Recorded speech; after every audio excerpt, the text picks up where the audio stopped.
Bismillahirrahmanirrahim. Assalamualaikum warahmatullahi wabarakatuh.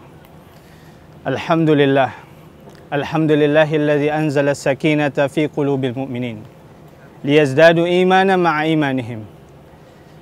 Asyhadu an la ilaha illallah wahdahu la syarika lah wa asyhadu anna Muhammadan abduhu wa rasuluh al-mab'uts rahmatan lil alamin.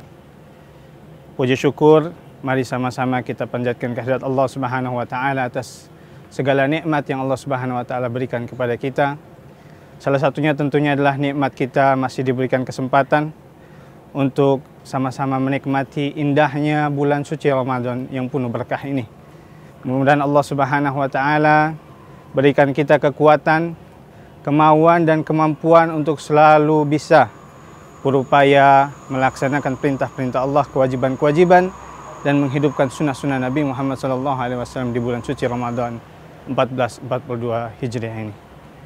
Kaum muslimin, para pemirsa televisi Republik Indonesia yang dirahmati Allah Subhanahu wa taala. Kiranya puasa Ramadan ini akan menjadikan kita mendekat kepada Allah Subhanahu wa taala, taqarrub ila Allah. Dengan begitu hablum minallah juga kita akan lebih baik dan lebih baik lagi. Namun dari puasa ini juga kita bisa mengambil banyak sekali hal-hal yang baik, yang juga bukan saja menjalin hubungan kita dengan Allah Subhanahu wa taala, tapi juga menjalin hubungan kita dengan sesama manusia, hablum minan nas. Dalam bulan suci Ramadan ini kita diwajibkan juga untuk berzakat. Yang mana kalau kita bicara kita sebagai manusia, kita adalah disebut sebagai makhluk sosial. Yang mana makhluk sosial ini pada intinya dikatakan tidak bisa hidup tanpa adanya manusia lain. Artinya, para pemirsa yang dirahmati Allah, kita ketahui bersama bahwasanya kalau kita hidup sendiri, maka bisa jadi hidup kita tidak akan lama. Dan jika kita hidup sendiri, maka tentunya kita akan menderita dan sengsara. Oleh karenanya, para pemirsa yang dirahmati Allah Subhanahu wa taala, kesuksesan, kekayaan yang kita dapatkan hari ini bukan hanya sekedar semata perjuangan usaha dari kita, tapi di sana juga ada sumbangsih dari orang lain, orang-orang yang ada di sekitar kita. Saya berikan contoh, salah satu analogi adalah ketika seseorang kaya kemudian dia ingin mendirikan sebuah perusahaan. Dia pasti akan mencari orang-orang yang akan membantunya, manusia-manusia lain. Di antara itu ada para sekretaris, ada juga bendahara, dan juga bahkan dari yang paling kecil dari struktur kepegawaian, hanya security dan juga cleaning service, dia akan membutuhkan orang-orang selain dia. Dan tentunya ketika dia mendirikan perusahaan, maka tentunya orang-orang ini adalah yang akan membantu dia untuk mencapai kesuksesan. Tidak lain dan tidak bukan, kita bisa katakan bahwa kesuksesan yang dia raih adalah berkat juga dari usaha-usaha sumbangsih dari orang-orang lain.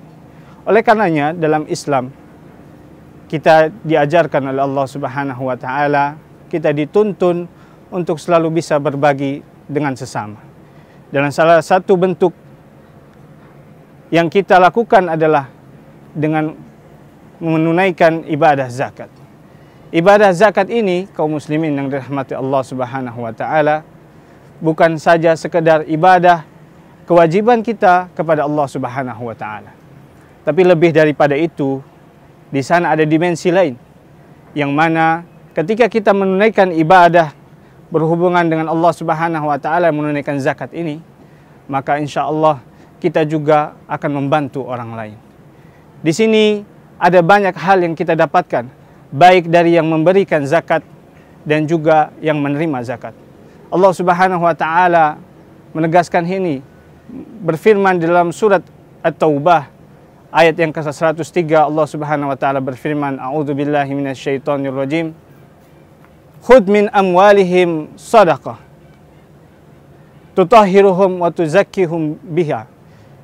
Ambillah zakat dari harta-harta orang-orang yang berkelebihan itu, agar dari harta yang diambil itu tutahhiruhum, mensucikan mereka, membersihkan mereka, wa tuzakkihim, Dan kemudian Allah perintahkan wasolli alaihim.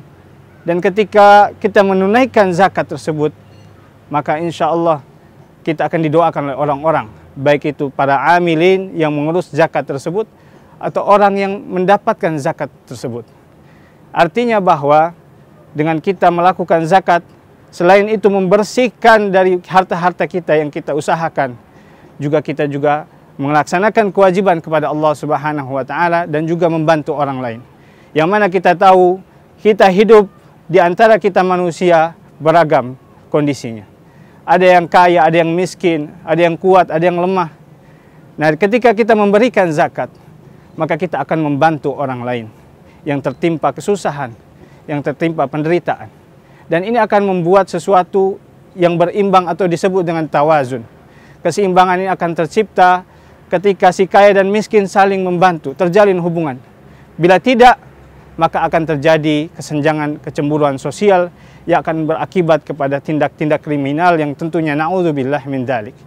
Kita tentunya tidak berharap akan hal itu, dan tentunya insya Allah kita sangat berharap bahwasanya kehidupan kita aman, tentram, santausa, dan kita saling rukun satu sama lain. Dan insya Allah dengan kita menunaikan zakat ini, maka Allah Subhanahu wa taala akan menguatkan hati-hati kita, memberikan ketenangan di antara kita, dan juga akan menjadikan kita sebagai manusia-manusia yang kuat, yang insya Allah akan saling menguatkan dalam ketaatan kepada Allah Subhanahu wa taala. Kaum muslimin, para pemirsa televisi Republik Indonesia yang dirahmati Allah Subhanahu wa taala.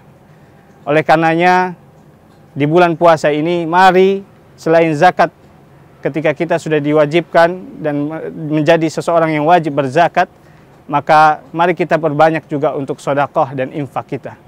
Karena sedekah dan infak kita insya Allah akan bernilai berkali lipat di sisi Allah Subhanahu wa taala.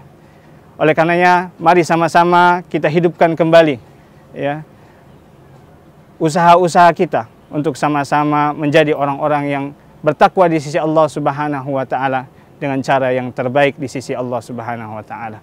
Barakallahu li wa lakum, hadanallahu wa iyyakum ajmain. Assalamu alaikum warahmatullahi wabarakatuh.